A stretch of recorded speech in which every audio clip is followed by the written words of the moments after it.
आज हम करेंगे अपनी क्लास 9th का chapter 5 that is fundamental unit of life. So हमें पता है कि जो हमारी फंडामेंटल यूनिट ऑफ लाइफ है, हमारी फंडामेंटल पार्ट है जो हमारी लाइफ का फंडामेंटल पार्ट क्या है, हमारा सेल है ना। हमारी लाइफ का एक फंडामेंटल क्या है, फंडामेंटल पार्ट है। सो हमारी सपोज ये सेल है, इसके अंदर जो एक सेंटर में एक ब्लैक डॉट है उसे हम क्या बोलते हैं, न्यूक्लियस। सो आज हम न्यूक्लियस के बारे में ही पढ़ेंगे कि न्यूक्लियस हमारा क्या करता है, उसके क्या फीचर्स हैं हमारे सेल में, उसका क्या काम है हमारे सेल के अंदर। अभी हम पढ़ते हैं न्यूक्लियस के बारे में।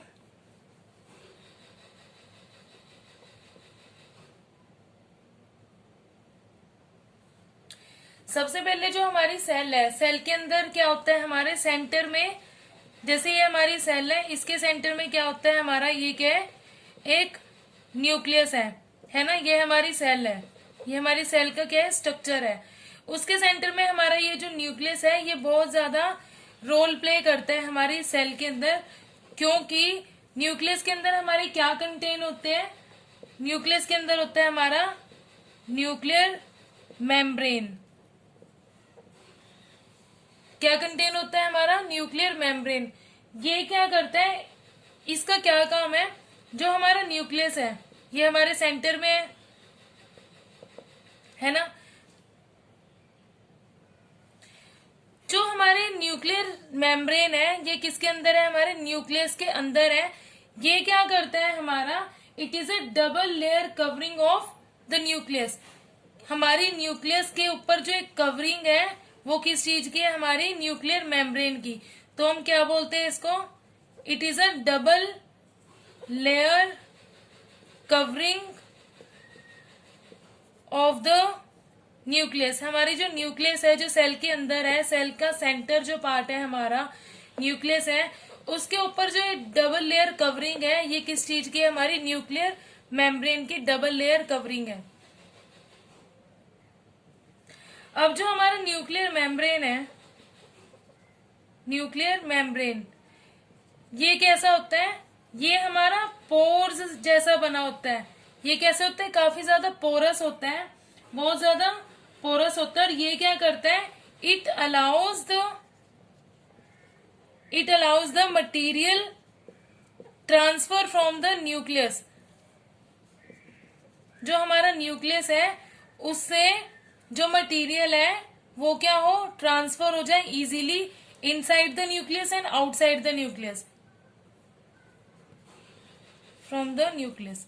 ठीक है, ओके। जो हमारा न्यूक्लियर मेम्ब्रेन है, इस न्यूक्लियर मेम्ब्रेन क्या काम है, जो हमारे न्यूक्लियस है उसके अंदर जो मटेरियल है उसको ट्रांसफर करना फ्रॉम द आउटसाइड और inside, from outside and inside.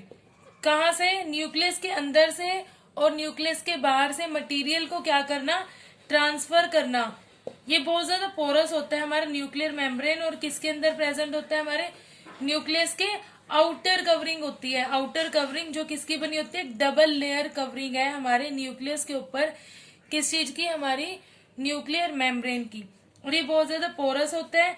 ये क्या अलाउ करता है, मटेरियल को एक्सचेंज करने में हेल्प करता है, ट्रांसफर करता है आउटसाइड और इनसाइड। हमारे न्यूक्लियस के अंदर और बाहर जो मटेरियल जाते हैं न्यूक्लियस के अंदर से, वो कौन करता है, हमारा न्यूक्लियर मेम्ब्रेन करता है।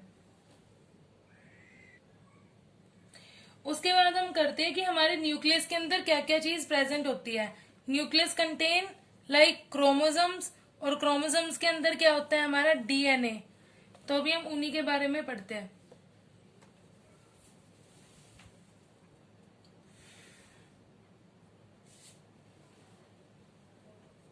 ओके, सो जो हमारा न्यूक्लियस है ये क्या कंटेन करता है, इट कंटेन्स क्रोमोसोम्स, क्रोमोसोम्स। जो हमारा न्यूक्लियस है ये क्या कंटेन करता है, क्रोमोसोम्स कंटेन करता है। और क्रोमोसोम का क्या काम है, हमारे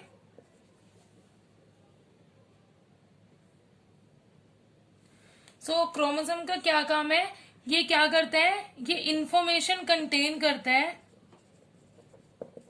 chromosome contain the information of parents to next generation. जो हमारी नेक्स्ट जनरेशन है उसकी क्या करते हैं, इंफॉर्मेशन कैरी करते हैं। किसकी फॉर्म में कैरी करते हैं, हमारे डीएनए की फॉर्म में कैरी करते हैं। डीएनए की फुल फॉर्म क्या होती है आपकी, डेऑक्सरीबो न्यूक्लिक एसिड। डायोक्सरीबो न्यूक्लिक एसिड हमारे डीएनए की फुल फॉर्म है। सो जो हमारा न्यूक्लियस है, न्यूक्लियस क्या कंटेन करता है, क्रोमोसोम कंटेन करता है, क्रोमोसोम्स। न्यूक्लियस कंटेन क्रोमोसोम, और क्रोमोसोम का क्या काम है, क्रोमोसोम क्या कंटेन करता है, it contains the information of parents to their next generation. हमारे जो पेरेंट्स हैं उसकी नेक्स्ट जनरेशन तक ये इंफॉर्मेशन कैरी करते हैं। किसकी फॉर्म में कैरी करते हैं, डीएनए की, जिसकी फुल फॉर्म है हमारी डायोक्सरीबो न्यूक्लिक एसिड। एंड जो हमारा क्रोमोसोम है ये किसकी तरह दिखाई देता है, हमारा रोड शेप स्ट्रक्चर होता है इसका।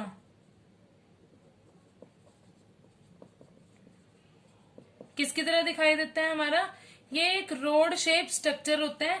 और ये क्या कंटेन करता है, इंफॉर्मेशन कंटेन करता है parents to their next generation.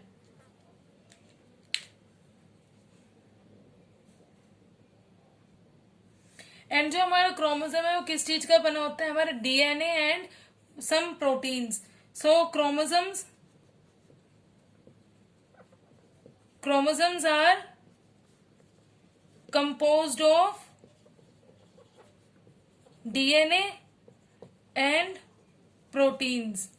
किस चीज से कंपोज होता है हमारा, डीएनए एंड प्रोटीन से कंपोज होता है हमारा क्रोमोसोम।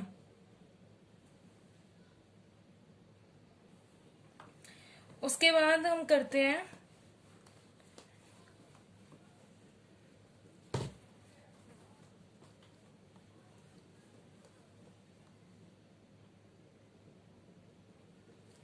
जैसे हमारा एक सेल है उसके अंदर क्या कंटेन होता है, हमारा न्यूक्लियस कंटेन होता है। जैसे एक हमारा सेल है और ये सेंटर में क्या होता है हमारा, ये न्यूक्लियस है।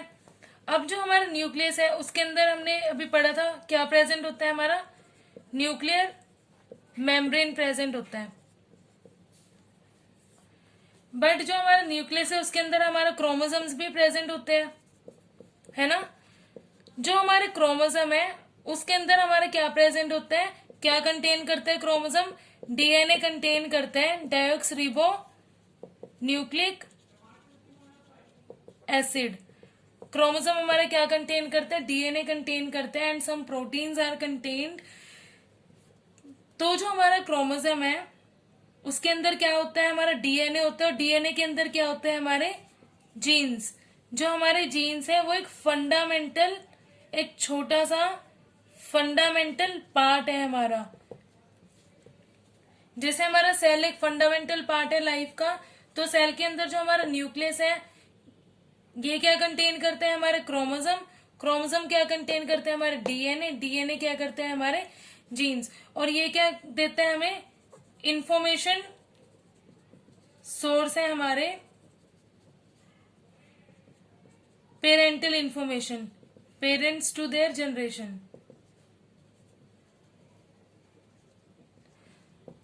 Parents to their generation, they contains inherited features. Inherited features होते हैं हमारे इनहेरिटेंस। जो हमारे पेरेंट्स अपने यंग जनरेशन को जो फीचर्स देते हैं उसे हम बोलते हैं इनहेरिटेंस। तो ये किसके थ्रू जाते हैं, हमारे क्रोमोसोम कंटेन करते हैं, देन डीएनए, देन हमारी जीन्स है। इसको नोट डाउन कर लो। उसके बाद हम करते हैं हमारा जो न्यूक्लियस है, ओके।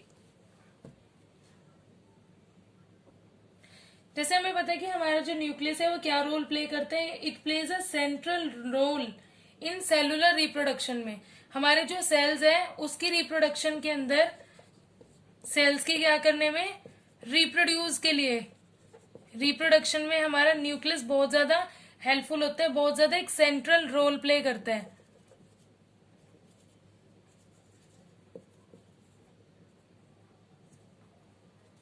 सेंट्रल क्या करता है, रोल प्ले करता है हमारा सेलुलर रिप्रोडक्शन का, सेल्स की ग्रोथ का, जो हमारे सेल्स है उसकी क्या हो, ग्रोथ हो, है ना।